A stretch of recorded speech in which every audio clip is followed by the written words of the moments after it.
last bit of sun for today. Guys, I've got some good news for me and some bad news for you, so to speak. Mrs. Andy and I are going away tomorrow. That means there will be no video for you. But until you see this one here, I'm already back. It's only for a couple of days. Winter holiday, you know, skiing, snowboarding, the usual stuff. It is 4:30, late afternoon. Sun is already setting. The energy situation is not looking good in here. So I'm only on 26% state of charge. -1 amp outside. And the sun will be fully gone in less than 45 minutes. So we have to hurry up. There's a bit of an emergency temporary upgrade necessary before we actually go tomorrow morning. So I thought I'll take you along to do the ride. But first of all, guys, welcome back to the off-grid garage here in sunny hot Australia. Look at this stuff. Huh? That is our winter. We had like 20 degrees today maximum, and this morning it was like 5. Still 12 degrees here in the garage, as you can see in the Victron VRM. But it is getting nasty now. For the next 4 weeks will be that weather. Hopefully we will get some clouds so I get more energy, because in these conditions I'm not thriving. Okay, so while we are going away for the next couple of days, my son and his partner are coming over and looking after the property, all the animals and everything, doing a bit of a farm stay until we are coming back. And because of the current weather situation here, lots of sunshine, lots of shading, not much energy coming in, I am usually swapping out batteries in the evening to supply power to my hot water system. But I guess this is nothing I can easily task to my son, and it wouldn't be appropriate to request changing batteries just to have a hot water. So as you know, we are charging the tower of power here from the pool fan system, and these batteries are supplying power to the Phoenix inverter. When this inverter turns on, it supplies 240 volts all the way to the input of the Multi Plus, and it acts as a generator. It generates power from here into the Multi Plus, into my normal system, and then we can heat up the hot water from that, for example. So I'm using the 240 volt AC directly from this inverter here. If it is not enough, the Multi Plus will add additional energy as needed. This works a treat pretty much since we installed this here on the Powerball. So at the moment the situation is the following. The Multi Plus can request the generator to start if the power output of the Multi Plus is larger than 3.5 kilowatt for about 3 minutes, or it can request the generator to start immediately if the power output is more than 4 kilowatt. This is the automatic link between these two inverters. So if the hot water runs and I charge the vehicle, for example, then it turns on this inverter automatically, which can add another 2.5 kilowatt to the whole system. And a while back we also did an upgrade and put this little switch in here, which is just an override basically of the automatic turn on function of this inverter. So if we flick the switch, we can see the light is turning on. Now it's outputting 240 volt.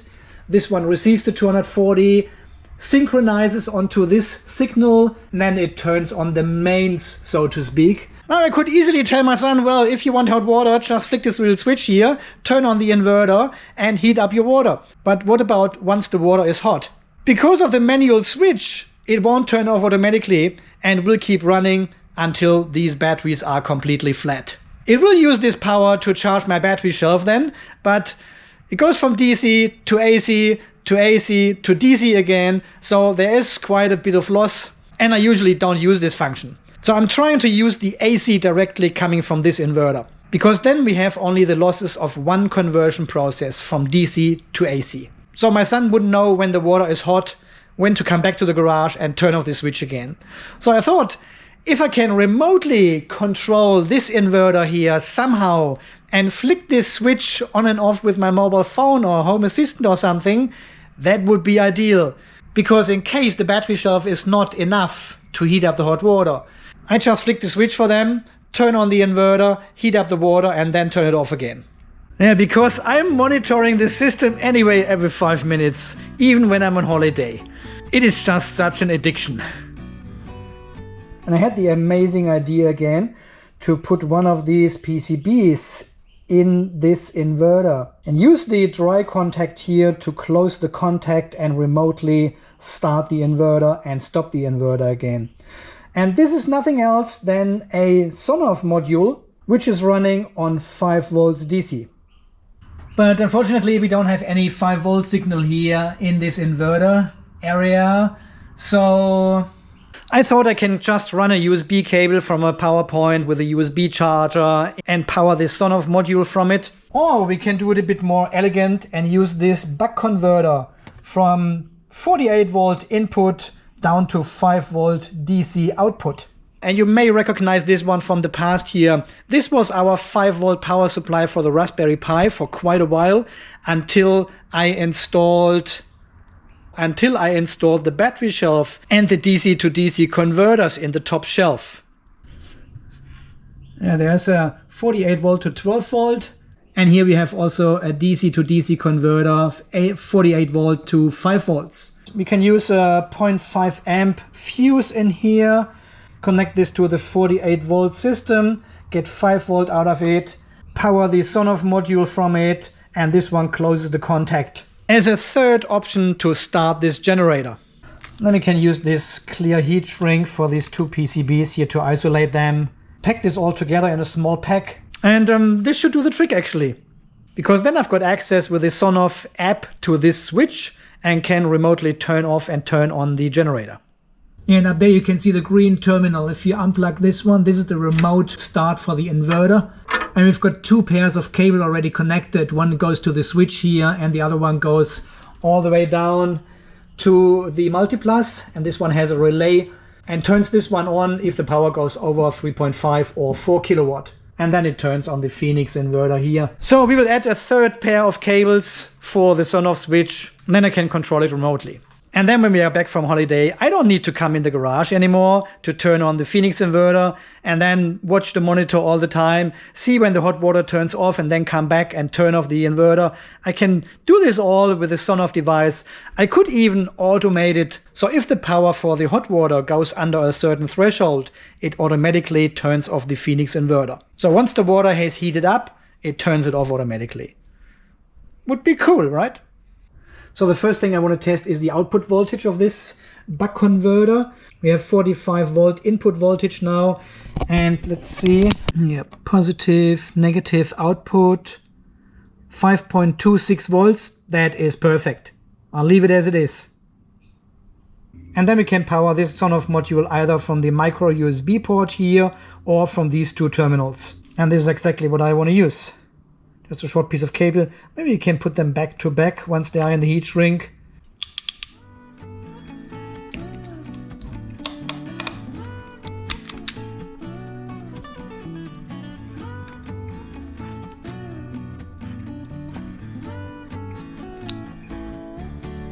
I have to double up this cable, otherwise it doesn't hold inside these terminals here.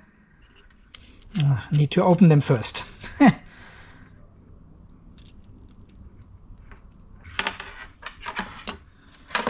So we now have positive 48 volt and negative 48 volt on this side. Let's turn this back on. And we should get some power on the Sonoff module. Looking for the Wi-Fi. Yep, there it's connected. And then we can use this manual switch. Turn on the relay. Or I can use the app.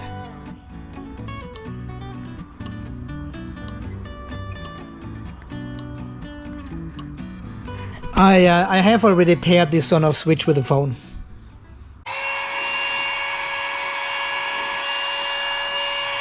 Looks a bit like a bomb now, right? With an electrical tape around it.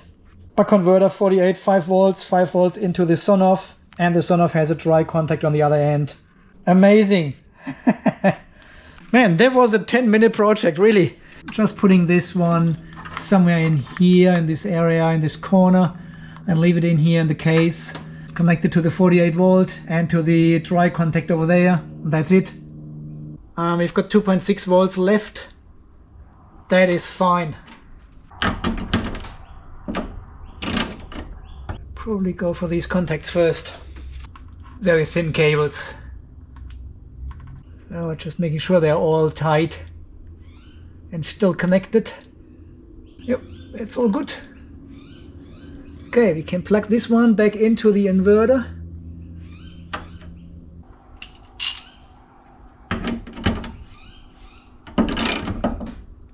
Alright, and that's pretty much it. Can plug this one back in, communication to the servo, turn the power back on, just wait for it to connect. The moment it says it's offline, takes a moment to connect to the Wi-Fi. Ah, lucky you, the hot water just kicked in and the Phoenix is available now, so we turn on the Phoenix. Yeah, I could hear the click and we've got the green light. And now we should see the Phoenix inverter kicking in. And once the multi-plus recognizes everything and synchronizes, it says mains on like now. So now it gets all the power from the Phoenix inverter instead of depleting my battery shelf. It's using this power here. That is so cool. Then I can just turn this off. Yep. Phoenix inverter stops and now it's all to the multi-plus again. And back on. Nice. And here you can see it in the remote console as well. These are the 1.5 kilowatts coming from the Phoenix inverter, from the generator now, going into the multi-plus. And I think the multi-plus is just adding a tiny bit. Yeah, I think it is adding now 330 watts on top of it. So this is the power output of the multi-plus at the moment. See, the input current is 6.5 amps from the Phoenix and the output current is 7.9 all in total. Yeah, of course. I linked this 5-volt Sonoff module down under the video and on my website as well, because I want to inspire you. I don't want you to do exactly what I'm doing here, but maybe you come up with an idea and say, oh, there is a 5-volt powered Sonoff module available. I always wanted this for my whatever application you're running with it. Well, if you have one, if you just came up with an idea, leave it down below. Share it.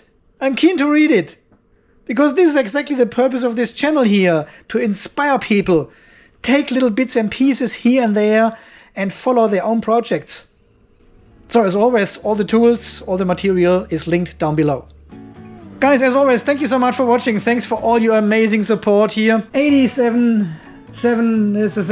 Until this video airs here, we've got 88,000 subscribers on the channel. This is mind-blowing. Thank you to everyone for all your amazing support you're doing, sharing the videos, liking, leaving comments, and also donating, becoming a channel member. I drop some additional content for the members from time to time. Nothing huge, but still to appreciate their support. And guys, until the next video, when we do something completely different again. Super completely different, never seen before in the Off-Grid Garage. You stay charged, stay safe, and thanks again for watching. See you then. Bye-bye. I love it.